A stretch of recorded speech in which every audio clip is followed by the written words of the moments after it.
To pair Bluetooth headphones into the Samsung Galaxy A37 5G, first of all, you have to start by opening the system settings on your Samsung, go to the connections, open Bluetooth, and now just make sure that it's turned on. Now it's time to grab your headphones, and you have to simply enter for a pairing mode. So if you don't know how to do this, you can even check on my YouTube channel because I have multiple tutorials for different Bluetooth devices.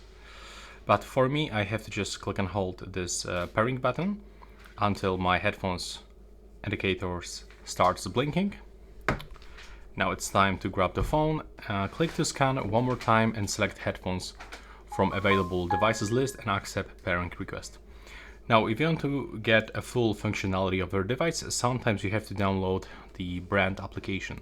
So in this case, I have to connect the Sennheiser Connect app that will allows me to actually use most of the features of this device.